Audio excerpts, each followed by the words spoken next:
ओम नमो भगवते वासुदेवाय। ओम नमो भगवते वासुदेवाय। ओम नमो भगवते वासुदेवाय। स्वागत है सभी दर्शक साथियों का आपके अपने YouTube चैनल रामकृष्ण जी शिवम स्टूडियो में। मैं रामकृष्ण शास्त्री आगरा से आप लोगों के बीच में धार्मिक कथा, व्रत कथा एवं अन्य जानकारियां लेकर के आते रहते हैं। तो आज भी बहुत ही महत्वपूर्ण जानकारी लेकर के आए हैं।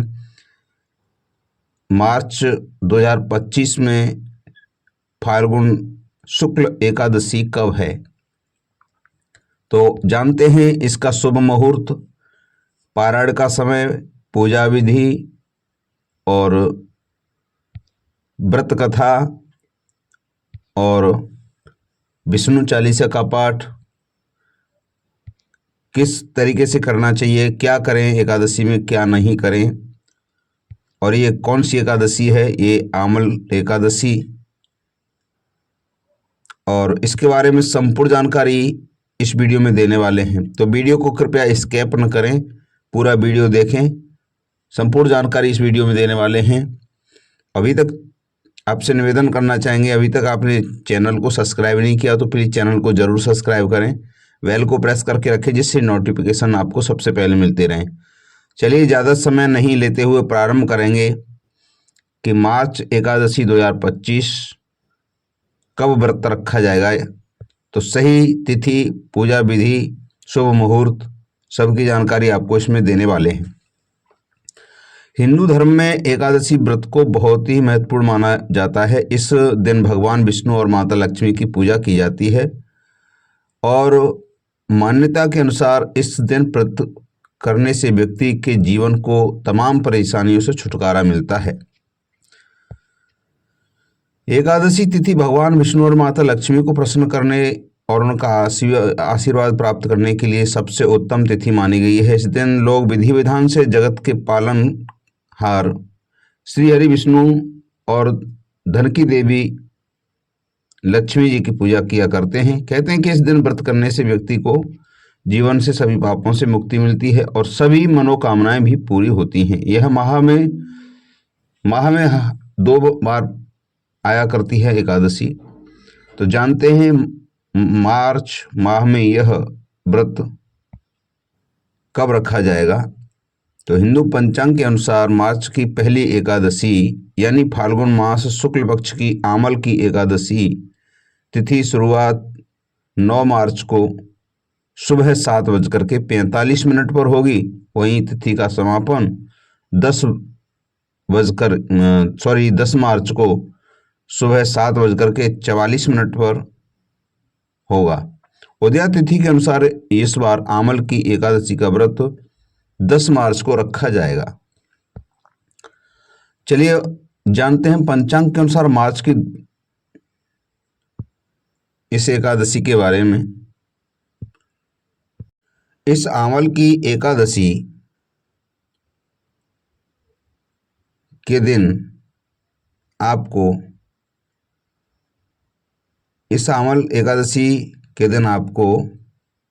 आंवले के पेड़ की पूजा करना शुभ माना जाता है। और किस दिन आंवल की एकादशी का व्रत रखा जा रहा है आपको अभी बता ही दिया है। पारायण का समय क्या है, शुभ मुहूर्त क्या है, महत्व क्या है, ब्रह्म मुहूर्त क्या रहेगा। ब्रह्म मुहूर्त सुबह 4:59 से 5:48 तक रहेगा। विजय मुहूर्त दोपहर 2:30 से 3:17 तक रहेगा। गोधूली मुहूर्त 6:24 से 6:49 तक रहेगा। निशिता मुहूर्त रात्रि 12:07 से 12:55 तक रहेगा। अभिजीत मुहूर्त 12:08 दोपहर से 12:55 तक रहेगा। अमृतकाल 6:12 दोपहर से 7:52 रहेगा। पंचांग के अनुसार आमल की एकादशी का व्रत का पारायण 11 मार्च 2025 मंगलवार को किया जाएगा। व्रत पारण का शुभ मुहूर्त 6:35 से सुबह 6:35 से सुबह 8:13 तक रहेगा। आमल एकादशी पर यह शुभ योग बन रहा है। वैदिक पंचांग के अनुसार आमल की एकादशी के दिन काफी शुभ योगों का निर्माण हो रहा है। इस दिन पुष्य नक्षत्र के साथ शोभन अत्यगंड के साथ सर्वार्थ सिद्धि योग का निर्माण हो रहा है। और जानते हैं आमल की एकादशी का महत्व क्या है। आमल की एकादशी के दिन भगवान विष्णु की पूजा करने के से कई तीर्थों के दर्शन करने के बराबर पुण्य की प्राप्ति होती है। इस दिन विष्णु जी की पूजा करने से मोक्ष की प्राप्ति होती है। इसके अलावा इस दिन आंवल की पूजा करना बहुत ही शुभ माना जाता है।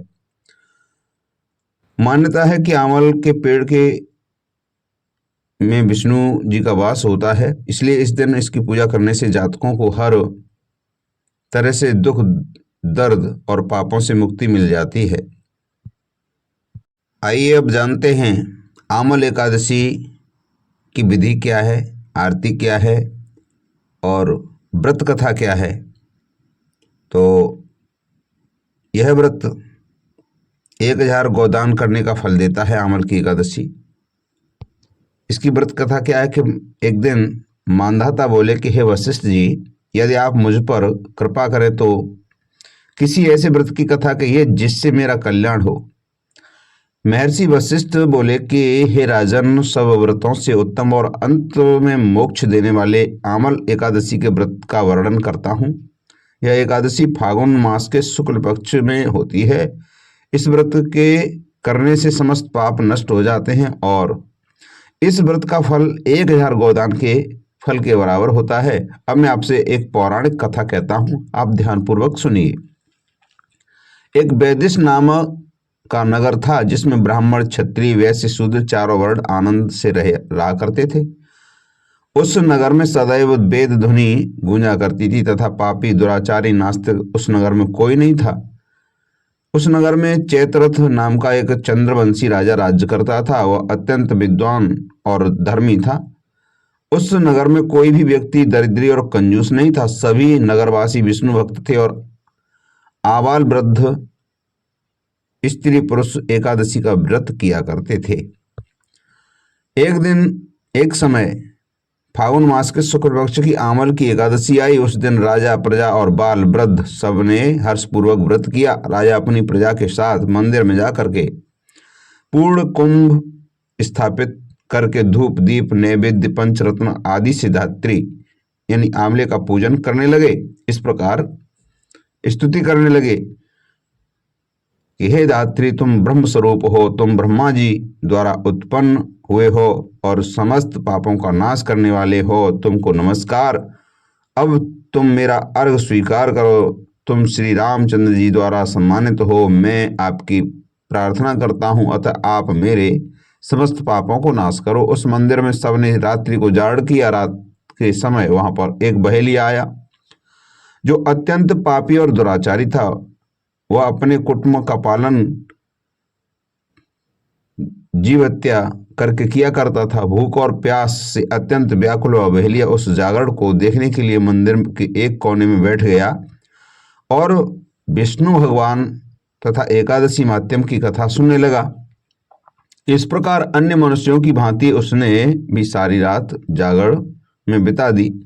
प्रातःकाल होते ही वह सब लोग अपने घर चले गए तो बहेलिया भी अपने घर चला गया। घर जाकर के उसने भोजन किया। कुछ समय बीतने के पश्चात उस बहेलिया की मृत्यु हो गई। मगर उस आमल की एकादशी के व्रत का तथा जागरण से उसने राजा विदुरथ के घर जन्म लिया और उसका नाम वसुरथ रखा गया। युवा होने पर वह चतुरंगिनी सेना सहित तथा धन धान्य से युक्त होकर 10,000 गांवों का पालन करने लगा। वह तेज से सूर्य के समान, कांति में चंद्रमा के समान, वीरता में भगवान विष्णु के समान और क्षमा में पृथ्वी के समान। वह अत्यंत धार्मिक और सत्यवादी, कर्मवीर और विष्णु भक्त था। वह प्रजा का समान भाव से पालन करता था। दान देना उसका नित्य कर्तव्य था। एक दिन राजा शिकार खेलने के लिए गया। देवयोग से वह मार्ग भूल गया और दिशा ज्ञान न रहने के कारण उसी वन में एक वृक्ष के नीचे सो गया। थोड़ी देर बाद वहां पहाड़ी मलेच्छ वहां पर आ गए और राजा को अकेला देखकर मारो मारो शब्द करते हुए राजा की ओर दौड़े। मलेच्छ कहने लगे कि इस दुष्ट राजा ने हमारे माता पिता पुत्र पौत्र आदि अनेक संबंधियों को मारा है तथा देश से निकाल दिया था, अतः इसको अवश्य मारना चाहिए। ऐसा कहकर के वे मलेच्छ उस राजा को मारने दौड़े और अनेक प्रकार के अस्त्र शस्त्र उसके ऊपर फेंके। वे सब अस्त्र शस्त्र राजा के शरीर पर गिरते ही नष्ट हो जाते और उनका बार पुष्प के समान प्रतीत होता था, जैसे फूल आकर के लगा हो शरीर में। असर नहीं कर रहे थे अस्त्र शस्त्र। अब उन मलेच्छों के अस्त्र शस्त्र उल्टा नहीं उन्हीं पर प्रहार करने लगे, जिससे वे मूर्छित होकर गिरने लगे। उसी समय राजा के शरीर से एक दिव्य स्त्री उत्पन्न हुई।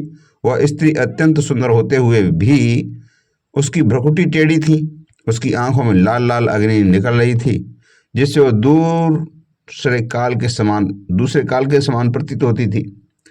वह स्त्री मलेच्छों को मारने दौड़ी और थोड़ी ही देर में उसने सब मलेच्छों को काल के गाल में पहुंचा दिया। जब राजा सोकर उठा तो उसने मलेच्छों को मरा हुआ देखकर कहा कि इन शत्रुओं को किसने मारा है? इस वन में मेरा कौन हितैषी रहता है? वह ऐसा विचार कर ही रहा था, तब आकाशवाणी को, ये राजा, इस संसार में विष्णु भगवान के अतिरिक्त कौन तेरी सहायता कर सकता है? इस आकाशवाणी को सुनकर के राजा अपने राज्य में आ गया और सुखपूर्वक राज्य करने लगा। महर्षि वशिष्ठ बोले कि हे राजन, यह आमल की एकादशी के व्रत का प्रभाव था। जो मनुष्य इस आमल की एकादशी का व्रत करते हैं वह प्रत्येक कार्य में सफल होते हैं और अंत में विष्णु लोक को प्राप्त होते हैं। चलिए, एकादशी पर विष्णु पूजन का विशेष महत्व है। यह विष्णु चालीसा विष्णु जी को बहुत ही प्रिय है और एकादशी पर यह विष्णु चालीसा का पाठ पढ़ने से सारे दुख दर्द दूर होते हैं। तो आइए प्रारंभ करते हैं श्री विष्णु चालीसा। विष्णु सुनिए विनय सेवक की चितलाय, कीर्ति कुछ वर्णन करूं दीजे ज्ञान बताए। नमो विष्णु भगवान खरारी, कष्ट नसावन अखिल बिहारी। प्रबल जगत में शक्ति तुम्हारी, त्रिभुवन फैल रही उजियारी। सुंदर रूप मनोहर सूरत, सरल स्वभाव मोहनी मूरत। तन पर पीताम्बर यति सोहत, बैजंती माला मन मोहत।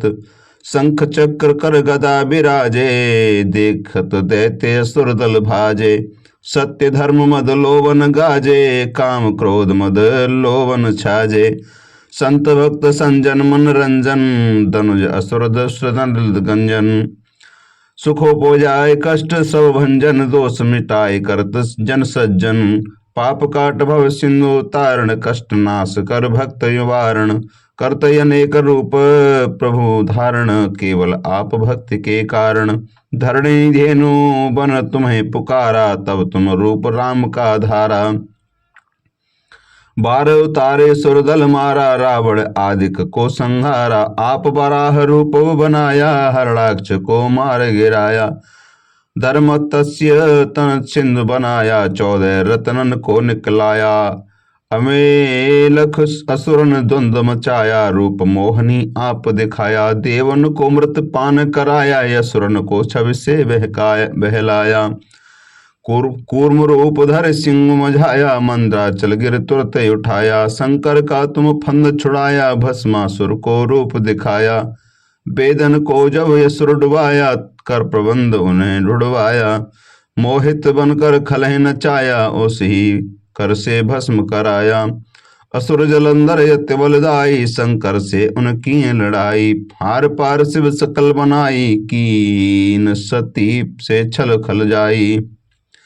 सुमिरन की तुम शिवरानी, बतलाई सब विपत कहानी। तब तुम बने मुनि स्वर ज्ञानी, वृंदा की सब सुरत भुलानी। देखत 3 धनुज शैतानी, वृंदा आए तुम्हें लिपटानी। हो स्पर्श धर्म छित हानि, हना असुर और शिव शैतानी। तुम ने ध्रुव प्रहलाद युवारे हिरणाकुश यादिक खल मारे गढ़ का और अजामिल तारे बहुत भक्त भव सिंधु उतारे हरऊं सकल संताप हमारे कृपा करऊं हर सिर जनहारे देखऊं मैं निज दर्श तुम्हारे दीन बंधु भक्तन हितकारे चहत आप सेवक दर्शन करहु दया अपनी मधुसूदन जानू नहीं योग्य जप पूजन हो यज्ञ स्तुति अनुमोदन शील दया संतोष सुलक्षण विदित नहीं व्रत बोध विलक्षण करहु कृपा की सुविधि पूजन कुमित विलोक के होत दुख भीषण करहु प्रणाम कौन विधि सुमिरण कौन भांति में करहु समर्पण सुरमुनि करत सदा शिव काई हर्षित रहत परम गति पाई दीन दुखन पर सदा सहाई निज जन जान लेव अपनाई पाप दोष संताप न सावो भव बंधन से मुक्त करावो सुख संपत्ति दे सुख उपजावो निज चरण को दास बनावो निगम सदा ये विनय सुनावे पढ़े सुने जो जन सुख पावे। ओम नमो भगवते वासुदेवाय। ओम नमो भगवते वासुदेवाय। ये संपूर्ण हुआ। अगली जानकारी के साथ मिलेंगे, तब तक के लिए जय श्री राधे कृष्णा, हर हर महादेव।